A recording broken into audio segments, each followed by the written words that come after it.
osasun krisi honek guztia hankaz gora jarri du.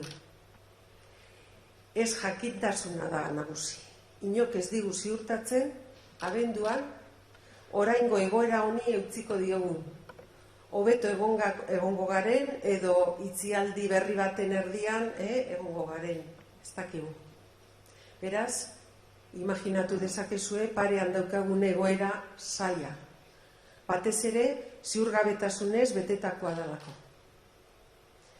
Dena dela, gaur prentsaurrekora deitu zaituztegu, egoera zail honen aurrean ere, erantzuteko asmoa daukagula erakusteko da.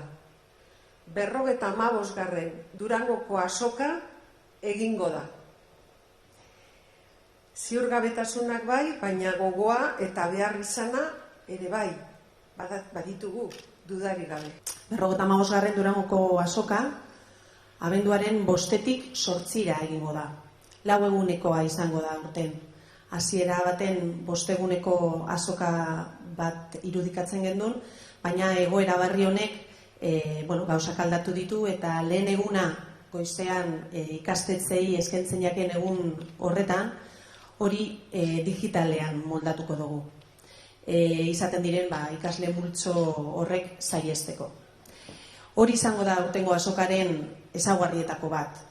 Jende pilaketak ekiditeko sistema pentsatzen gabiz. Sarrera kontrolatuarekin, eta osasun eta segurtasun protokoloak momentuan jasotzen dauzen neurriak aplikatuz. Egitarauari ere eragingo deutso horrek. Zuzeneko aurkezpen eta emanaldi eta ekitaldiak murriztu egingo dire. Eta ikusle kopuru neurtu eta kontrolatu batentzako izango dira. Horregaitik digitalak garrantzia izango dau, aurten inoiz baino gehiago. Azokak online bertsioa ere izango dau. Durangoko azoka.eus webgunean denda virtual bat antolatuko dugu. Eta azokan salgai dauden urteko produktuak norberak bere etxetik erosteko aukera izango du. Egitaraua ere publiko murriztuarekin egingo danez, streaming bidez edota nahieran webgunetik eta sare sozialetatik jarraitzeko aukera egongo da. Momentuko egoerara moldatu beharko gara nereak esan dagoen moduan eta aldan neurrian egokitzen joan beharko dugu. Baina ulertzekoa danez Durangoko azoka ez da aste bitan antolatzen dan ekitaldia.